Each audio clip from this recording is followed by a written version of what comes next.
ಇದೊಂದು ಸುಂದರವಾದ ಕತೆ. ಒಂದು ಆಶ್ರಮ ಇತ್ತು, ಹಿಮಾಲಯ ತಡಿಯೊಳಗೆ ಇತ್ತು, ಕೆಳಗೆ ತಪ್ಪಲಲ್ಲಿ. ಅಲ್ಲಿ ಅನೇಕ ಸನ್ಯಾಸಿಗಳು ಬ್ರಹ್ಮಚಾರಿಗಳು ವಾಸ ಆಗಿದ್ದರು. ಆಶ್ರಮಕ್ಕೆ ಬಹಳ ಜನ ಭಕ್ತರು, ಲಕ್ಷಾಂತರ ಭಕ್ತರಿದ್ದರಿಂದ ಈ ಆಶ್ರಮದ ಕೀರ್ತಿ ಎಲ್ಲ ದೇಶದೊಳಗೆ ಹರಡಿತ್ತು. ದಿನ ಸಹಸ್ರಾರು ಜನ ಆಶ್ರಮಕ್ಕೆ ಬಂದು ಹೋಗೋರು.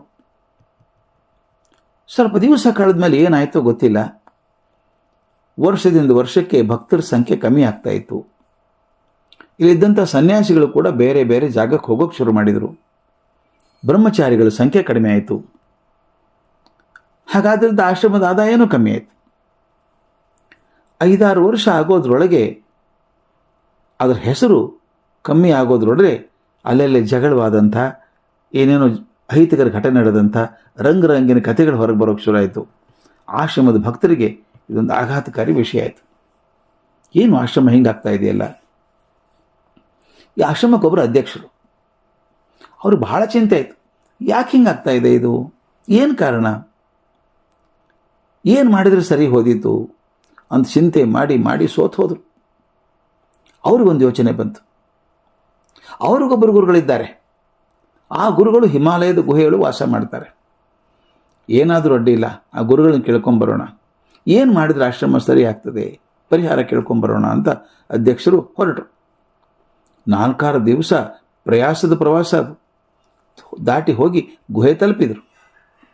ಗುರುಗಳು ಧ್ಯಾನಸ್ಥರಾಗಿ ಕೂತಿದ್ದಾರೆ. ಅವ್ರು ಎಬ್ಸೋ ಹಂಗಿಲ್ಲ. ಅವಾಗ ಕಾಯ್ಕೊಂಡು ಕೂತರು. ಅವ್ರು ಮುಂದೆ ಕೂತರು. 4-6 ತಾಸು ಆದಮೇಲೆ ಗುರುಗಳು ದೀರ್ಘ ಶ್ವಾಸ ಬಿಟ್ಟು ಕಣ್ಣು ತೆಗೆದು ನೋಡಿದರು. ಮುಂದೆ ಶಿಷ್ಯ ಕೂತಿದ್ದಾನೆ. ಅವ್ರು ಇವನು ಏನಪ್ಪ, ಯಾಕೆ ಬಂದು, ಏನು ಚಿಂತೆ ಕೇಳಲೇ ಇಲ್ಲ. ಏನಪ್ಪ ಆಶ್ರಮದ ಚಿಂತೆ ಆಗಿದೆಯಾ ನಿನಗೆ? ಈಗ ಮೊದಲಿನ ತನ್ನ ಶೋಭೆ ಕಳ್ಕೊಂಡ್ಬಿಟ್ಟಿದೆ ಆಶ್ರಮ. ಸನ್ಯಾಸಿಗಳು ಬ್ರಹ್ಮಚಾರಿಗಳು ಆಶ್ರಮ ಬಿಟ್ಟು ಹೋಗ್ತಾ ಇದ್ದಾರೆ. ಏನು ಮಾಡಬೇಕು ತೋಚ್ತಾ ಇಲ್ಲಲ್ಲ ಅಂದರು. ಅಧ್ಯಕ್ಷ ಸ್ವಾಮಿಗಳಿದ್ರಲ್ಲ, ಗುರುಗಳ ಕಾಲು ಹಿಡ್ಕೊಂಡ್ರು.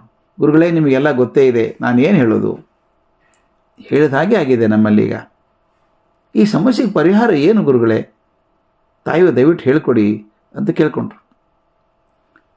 ಗುರುಗಳು ಮತ್ತೊಂದು ಕ್ಷಣ ಕಣ್ಣು ಮುಚ್ಚಿ ಧ್ಯಾನ ಮಾಡಿ ಹೇಳಿದರು, ನೋಡಪ್ಪ, ನಿನ್ನಿಂದ ನಿನ್ನ ಆಶ್ರಮದ ಜನರಿಂದ ಘೋರ ಅನ್ಯಾಯ ಆಗಿದೆ. ಏನು ಅನ್ಯಾಯ ಆಗಿದೆ ಗೊತ್ತಾ? ನಿನಗೆ ಗೊತ್ತೇನೋ, ಭಗವಂತ ಮತ್ತೆ ಅವತಾರ ಎತ್ತಿದ್ದಾನೆ. 10 ಅವತಾರ ಅಲ್ಲ, ಇದು 11ನೇ ಅವತಾರ ಅಂತ ಇಟ್ಕೋ. ಭಗವಂತ ಮತ್ತೆ ಅವತಾರ ಎತ್ತಿದ್ದಾನೆ, ಅದು ನಿನ್ನ ಆಶ್ರಮದೊಳಗೆ. ಎಂಥ ಪುಣ್ಯವಂತಪ್ಪ ನೀನು, ಅದು ದುರ್ದೈವೇನೋ ಹೌದು ನೀನು. ಯಾಕಂದರೆ ಭಗವಂತ ನಿನ್ನ ಆಶ್ರಮದಲ್ಲಿದ್ದರೂ ಕೂಡ ಅವನು ಗುರುತಿಸಲಿಲ್ಲ ನೀನು. ಭಗವಂತನ ಗುರುತಿಸದೆ ಹೋದರೆ ಅದೆಂಥ ಆಧ್ಯಾತ್ಮಿಕ ವ್ಯಕ್ತಿಗಳು ನೀವೆಲ್ಲ. ಆದರೆ ಭಗವಂತ ಬೇಕಾಗಿಯೇ ತನ್ನ ರೂಪ ಮರೆಸ್ಕೊಂಡಿದ್ದಾನೆ. ನೀವು ಗುರುತಿಸ್ತೀರೋ ಇಲ್ಲೋ ಅಂತ ಕಾಯ್ತಾ ಇದ್ದಾನೆ. ಯಾವತ್ತಿದ್ದ ದಿವಸ ಆ ಇರುವಂಥ ಭಗವಂತನ ಗುರುತಿಸ್ತೀರೋ ಅಂದೇ ನಿಮ್ಮ ಆಶ್ರಮ ಬೆಳೆಯೋಕ್ಕೆ ಶುರು ಆಗ್ತದೆ. ಹೋಗಿನ್ನ ನಿನ್ನ ಆಶ್ರಮದಲ್ಲಿರುವಂಥ ಭಗವಂತನ ಗುರುತಿಸು ಅಂತ ಕಳಿಸಿದ್ರು.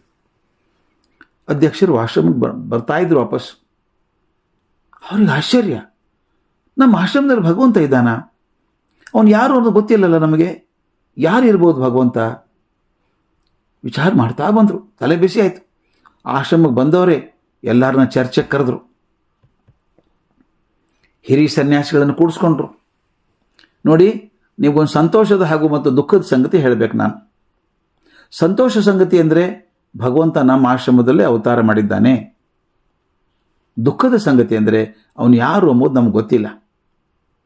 ಯಾವಾಗ ಅವನು ಗುರುತಿಸ್ತೀವೋ, ಅವನು ಕೃತಜ್ಞತೆ ಅರ್ಪಿಸ್ತೀವೋ, ನಮ್ಮ ಆಶ್ರಮ ವೃದ್ಧಿ ಆಗ್ತದೆ ಅಂತ ನನ್ನ ಗುರುಗಳು ಹೇಳಿದ್ದಾರೆ.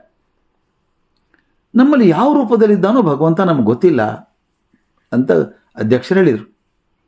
ಎಲ್ಲರೂ ಮುಖ ನೋಡಿಕೊಂಡ್ರು ಸನ್ಯಾಸಿಗಳು. ಇಬ್ಬರು ಸನ್ಯಾಸಿಗಳು ನಿನ್ನೆ ಜಗಳಾಡಿದ್ದಾರೆ. ಸಭೆ ಮುಗಿದ ತಕ್ಷಣ ಹೊರಗೆ ಬಂದರು. ಇಬ್ಬರು ಒಬ್ಬರೊಬ್ಬರು ಕ್ಷಮೆ ಕೇಳಿದರು. ಯಾರಿಗೆ ಗೊತ್ತು, ಇನ್ನೊಬ್ಬ ದೇವರು ಇರಬೇಕಲ್ಲ, ದೇವರು ಇರ್ಬೋದು ಅಂತ ಭಯ ಅವರಿಗೆ. ಬರ್ತಾ ಏನಾಯಿತು ಗೊತ್ತಾ ಸ್ನೇಹಿತರೆ, ಎಲ್ಲರೂ ಮತ್ತೊಬ್ಬರಿಗೆ ಗೌರವ ತೋರಿಸೋಕೆ ಶುರು ಮಾಡಿದರು, ಪ್ರೀತಿ ತೋರಿಸೋಕೆ ಶುರು ಮಾಡಿದರು. ಯಾಕೆ ಗೊತ್ತಾ? ಅವನು ಎದುರು ಇರ್ಬೋದು ದೇವರು, ಗೊತ್ತಿಲ್ಲಲ್ಲ. ಹೇಳಿದ್ದಾರೆ ದೇವರಿದ್ದಾನೆ, ಯಾವ ರೂಪದಲ್ಲಿದ್ದಾನೆ ಗೊತ್ತಿಲ್ಲ. ಹೀಗಾಗಿ ಒಬ್ಬರ ಬಗ್ಗೆ ದ್ವೇಷ ಬಿಟ್ಟರು, ಮತ್ತೊಬ್ಬರಿಗೆ ಪ್ರೀತಿ ತೋರಿಸೋಕೆ ಶುರು ಮಾಡಿದರು, ಗೌರವ ತೋರಿಸೋಕೆ ಶುರು ಮಾಡಿದರು. ಇಂಟ್ರೆಸ್ಟಿಂಗ್ ಏನಾಯ್ತು ಗೊತ್ತಾ ತಮಾಷೆ, ಆಶ್ರಮ ಮತ್ತೆ ಮೊದಲಿನ ಹಾಗೆ ಪ್ರವರ್ಧಮಾನವಾಗಿ ಬೆಳೆಯೋಕ್ಕೆ ಶುರುವಾಯಿತು.